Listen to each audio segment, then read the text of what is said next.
अस्सलाम वालेकुम रहमतुल्लाहि व बरकातुहू। उम्मीद रखता हूँ कि आप सब दोस्त खैरियत से होंगे। नाजरीन, इंसान का वजूद खुदा की वजूद पर सबसे बड़ा दलील है।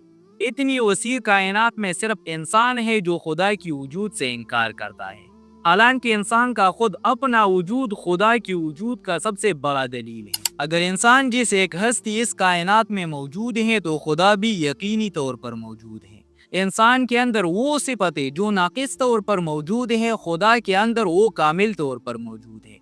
एक नाकिस हस्ती इस कायनात में मौजूद है तो कामिल हस्ती क्यों मौजूद नहीं? एक को मानना और दूसरी से इनकार करना एक ऐसी मंतिकी तजाद है जिसका तहम्मुल कोई साहिब अकल नहीं हो सकता। नाज़रीन, कायनात में इंसान किसी न किसी चीज के बारे में सोचते हैं और सोच एक मुजर्रद चीज है। जो लोग खुदा की वजूद से इनकार करते हैं वो इसीलिए खुदा की वजूद से इनकार करते हैं कि खुदा इन्हें एक मुजर्रद तस्वुर मालूम होता है, और एक मुजर्रद तस्वुर की मौजूदगी इनके लिए नाकाबिल फ़हम है। यानी एक ऐसी चीज़ को मानना जिसका वजूद मादी ही नहीं। खुद अपनी तजर्बे की बुनियाद पर हर आदमी सोच की वजूद को मानता है, हालांकि सोच एक गैर मादी चीज़ है। अब अगर इंसान एक किस्म की मुजर्रद तस्वुर के वजूद को मानता है तो इस पर लाजिम आता है कि वो दूसरे किस्म के मुजर्रद तस्वुर को भी तस्लीम किया जाए। ये बिलाशुबा खुदा के वजूद पर ऐसा सबूत है जिसका तजर्बा हर आदमी करता है।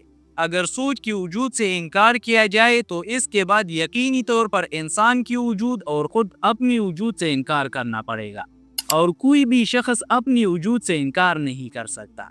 इसलिए मंतिकी तौर पर यह सही नहीं कि खुदा की वजूद से इनकार किया जाए। खुदा का इनविजिबल यानी गैर मर्ई होना इस बात के लिए काफी है कि खुदा की वजूद से इनकार किया जाए।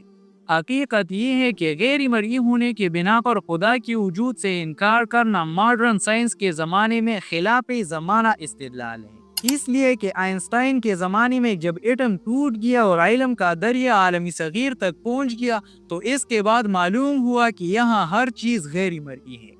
पहले जो चीज़ नहीं समझी जाती थी अब वो सब के सब गैर मर्ई हो गए। ऐसी हालत में आदमी रुयत की बुनियाद पर खुदा की वजूद से इनकार करना एक गैर इल्मी मौक़िफ़ है। तो दोस्तों, आज की ये थी मुख्तसर सी वीडियो। अगर इस वीडियो के हवाले से आपके जहन में कोई सवाल हो तो आप हमें बता सकते हैं।